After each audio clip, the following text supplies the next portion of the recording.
नमस्कार दोस्तों, स्वागत है आपका हमारे चैनल ट्रेंडिंग स्टोरी पर। आशा करता हूं कि आप सब लोग अच्छे होंगे। तो आज का हमारा यह वीडियो नागा साधु और एक विधवा का भाग 2 शुरू करने जा रहा हूं। भाग 1 हमने पिछले वाले वीडियो में देख लिया था। अगर आपने भाग 1 नहीं देखा हो तो मैं वीडियो का लिंक डिस्क्रिप्शन में डाल दूंगा, वहां से देख लेना। दोस्तों, आज हम पिछले वाले भाग को आगे लेकर जाते हैं, साधु और एक विधवा की प्रेम कहानी। तो कहानी को शुरू करते हैं एक बार। जब माधव 20 वर्ष के थे, उन्होंने एक युद्ध का दृश्य देखा। सैकड़ों सैनिक मारे गए और मृतकों के बीच विलाप करती स्त्रियां। उनके मन में सवाल उठा, अगर जीवन इतना क्षणभंगुर है तो इसका अर्थ क्या है? सत्ता, धन, वैभव, सब कुछ मृत्यु के सामने व्यर्थ है। वह गहराई से हिल गए। उसी रात उन्होंने संकल्प लिया, मैं इस मायाजाल को छोड़कर सच्चे सत्य की खोज करूंगा। माधव घर परिवार छोड़कर हरिद्वार पहुंचे। वहां उन्होंने एक महान संत से दीक्षा ली और अखाड़े में प्रवेश किया। अब उनका नाम हुआ महेश्वरानंद गिरी। नागा साधु बनना सरल नहीं था। पहले उन्हें कठोर तपस्या करनी पड़ी। कई दिन बिना भोजन के रहना, गंगाजल और फल पर जीवन यापन, कड़ाके की ठंड में नग्न शरीर से ध्यान लगाना, कभी कभी श्मशान घाट पर रात भर ध्यान साधना। धीरे धीरे उन्होंने अपने भीतर की इच्छाओं और भय को जीतना शुरू किया। नागा साधु अपने शरीर पर भस्म लपेटते हैं।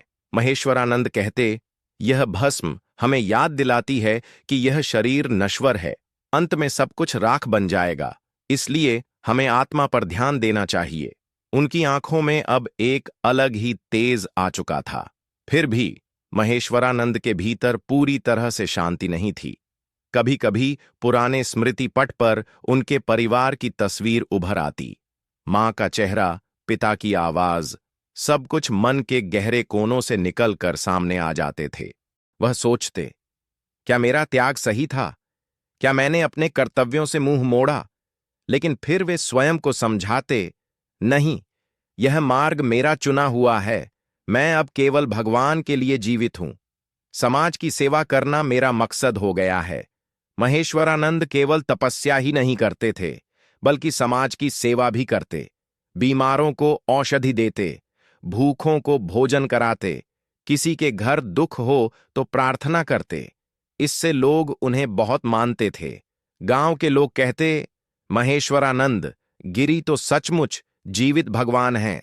जब कुंभ मेले में उनकी नजर गौरी पर पड़ी तो वह भी क्षण भर के लिए अचंभित रह गए। आंखों में ऐसा दर्द और ऐसी तन्हाई उन्होंने पहले कभी नहीं देखी थी।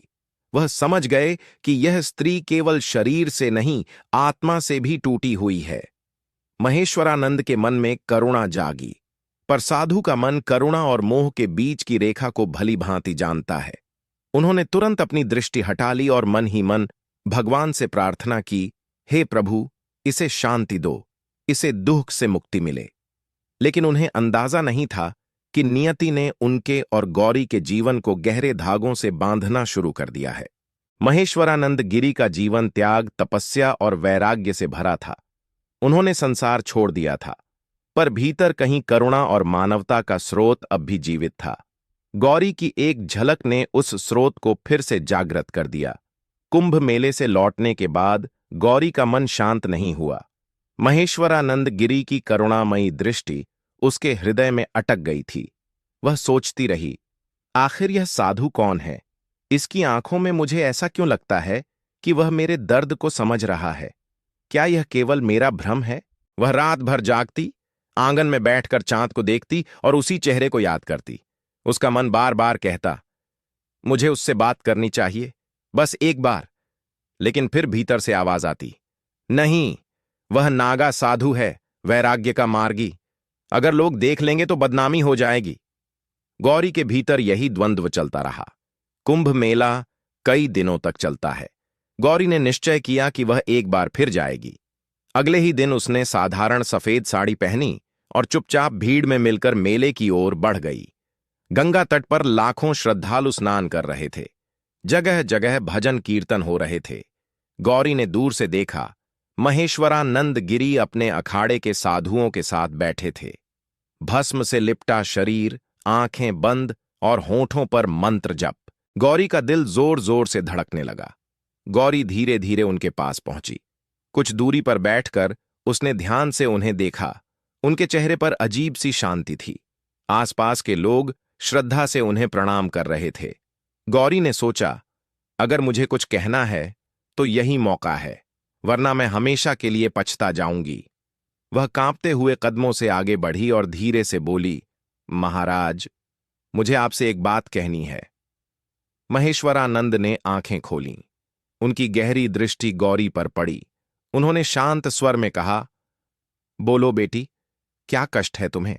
यह शब्द सुनते ही गौरी की आंखों से आंसू बह निकले। वह बोली, महाराज, मैं विधवा हूं।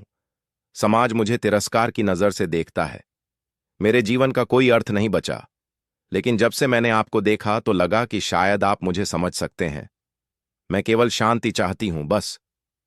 महेश्वरानंद ने गहरी सांस ली और बोले, बेटी, जीवन का अर्थ पति या समाज पर निर्भर नहीं है।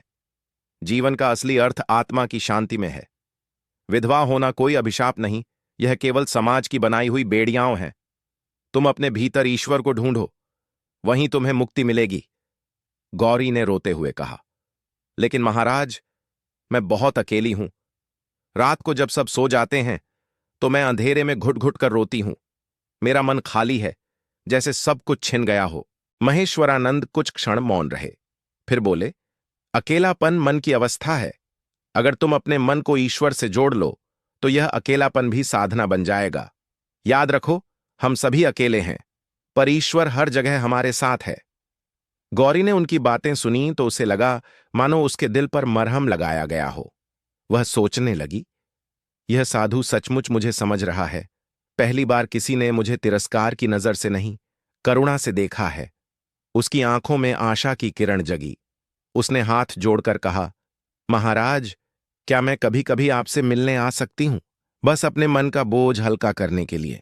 महेश्वरानंद ने शांत स्वर में उत्तर दिया, यदि तुम्हारा उद्देश्य केवल मन की शांति है तो आ सकती हो। लेकिन ध्यान रखना, साधु का मार्ग त्याग का है। इसमें मोह और बंधन की जगह नहीं होती। गौरी ने सिर झुका लिया। मैं वचन देती हूं महाराज, मेरा उद्देश्य केवल शांति है। उस दिन के बाद गौरी के जीवन में नई रोशनी आई। वह अब हर दूसरे तीसरे दिन मेले में जाकर महेश्वरानंद से बात करती। कभी जीवन की समस्याएं बताती, कभी अपने दुख दर्द। महेश्वरानंद हमेशा धैर्य से सुनते और उसे सही मार्ग दिखाते। गांव लौटते समय गौरी को लगता कि उसके दिल का बोझ हल्का हो गया है। लेकिन नियति की चाल कुछ और ही थी।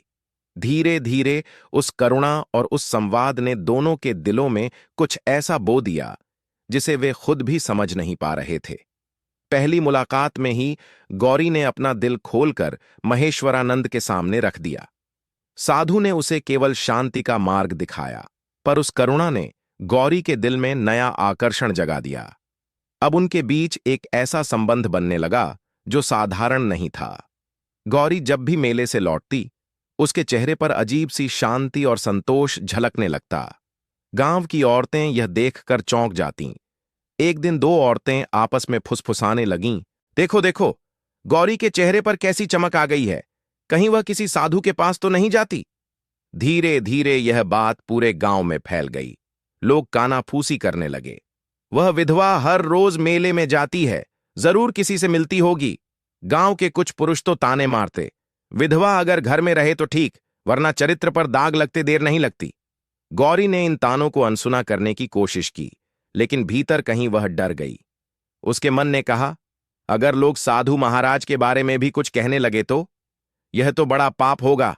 दूसरी ओर महेश्वरानंद गिरी के अखाड़े के साधु भी यह देख रहे थे कि एक औरत बार बार उनसे मिलने आती है। कुछ साधु इसे अच्छा नहीं मानते थे। एक दिन अखाड़े के प्रमुख साधु ने महेश्वरानंद को बुलाकर कहा, गुरु भाई, यह औरत कौन है जो रोज तुम्हारे पास आती है? नागा साधु का जीवन वैराग्य का है। अगर लोग बातें बनाने लगे तो अखाड़े की बदनामी होगी। महेश्वरानंद ने शांत स्वर में उत्तर दिया, वह स्त्री बहुत दुखी है, केवल अपने मन की शांति खोज रही है। मैंने उसे कोई अनुचित आश्वासन नहीं दिया। मैं केवल उसकी करुणा से प्रेरित होकर बातें करता हूं। मुख्य साधु ने गंभीर स्वर में कहा, करुणा और मोह में बस एक बारीक रेखा होती है। साधक को सावधान रहना चाहिए। महेश्वरानंद ने सिर झुका लिया। उन्हें मालूम था कि बात सही है। गौरी अब हर मुलाकात में यह महसूस करने लगी थी कि उसका दिल महेश्वरानंद के और करीब खींच रहा है। वह उनसे केवल शांति ही नहीं बल्कि अपनापन भी चाहने लगी थी। लेकिन जैसे ही यह विचार मन में आता, वह खुद को डांटती, नहीं, यह गलत है। वह साधु हैं, मुझे केवल उनकी करुणा का सहारा लेना चाहिए। परंतु दिल और दिमाग की यह खींचतान उसे और बेचैन कर रही थी। एक दिन गांव के मुखिया ने गौरी को बुलाकर कठोर स्वर में कहा, गौरी, हमें सुनने में आया है कि तुम बार बार उस नागा साधु से मिलती हो। यह तुम्हारे लिए ठीक नहीं है। विधवा होकर ऐसे संबंध रखना समाज को शर्मिंदा करता है। अब से तुम मेले में नहीं जाओगी। गौरी की आंखों में आंसू आ गए। उसने रोते हुए कहा, मुखिया जी, वह साधु मुझे केवल सही राह दिखाते हैं। उन्होंने कभी कोई अनुचित बात नहीं की। वे मेरे लिए गुरु समान हैं। मुखिया ने गुस्से में कहा, गुरु समान? लोग तुम्हारी नीयत पर सवाल उठा रहे हैं। समाज की मर्यादा सबसे ऊपर है। अगर तुमने यह सिलसिला नहीं रोका तो तुम्हें गांव से निकाल दिया जाएगा। गौरी यह सुनकर सन्न रह गई। उसके पैरों तले जमीन खिसक गई। दूसरी ओर अखाड़े में भी चर्चा बढ़ने लगी थी। कुछ साधु कहते, महेश्वरानंद गिरी भटक रहे हैं। विधवा स्त्री से बार बार मिलना वैराग्य के मार्ग के विरुद्ध है। महेश्वरानंद के सामने अब दो रास्ते थे। या तो वह गौरी से मिलना बंद कर दें या फिर समाज की परवाह किए बिना उसे सहारा देते रहें। उनका हृदय करुणा से भरा था। वह जानते थे कि अगर उन्होंने गौरी को अकेला छोड़ दिया तो वह फिर अंधकार में डूब जाएगी। लेकिन साधु का व्रत और समाज की मर्यादा उन्हें रोक रही थी। एक दिन जब गौरी मिलने आई तो महेश्वरानंद ने गंभीर स्वर में कहा, गौरी, अब तुम यहां मत आया करो। लोग बातें बना रहे हैं। मैं नहीं चाहता कि तुम्हारी बदनामी हो। गौरी के आंसू फूट पड़े। वह बोली, महाराज, आप ही मेरा सहारा हैं। अगर आप भी मुझे दूर कर देंगे तो मैं जी नहीं पाऊंगी। लोग चाहे कुछ भी कहें, मुझे परवाह नहीं। महेश्वरानंद का हृदय कांप उठा। उन्होंने आंखें बंद कर लीं। उनके भीतर साधु और मनुष्य के बीच भयंकर संघर्ष शुरू हो गया। अब दोनों ही दबाव में थे। गौरी पर गांव का दबाव, महेश्वरानंद पर अखाड़े का दबाव। फिर भी उनके बीच का जुड़ाव इतना गहरा था कि दोनों पूरी तरह से अलग नहीं हो पा रहे थे। समाज की यह दीवार अब उनके प्रेम और करुणा की परीक्षा लेने वाली थी। अब कहानी में संघर्ष की शुरुआत हो गई थी। गांव और अखाड़े दोनों ही इस संबंध को गलत मान रहे थे। महेश्वरानंद और गौरी के सामने अब सवाल यह था, क्या वे समाज की बात मानकर अलग हो जाएंगे या अपने दिल की सुनकर आगे बढ़ेंगे? दोस्तों, इस कहानी का भाग 3 अगले वीडियो में आएगा। अगर आपको यह कहानी अच्छी लगी हो तो चैनल को सब्सक्राइब जरूर करना और अपने दोस्तों में वीडियो को शेयर करना। धन्यवाद।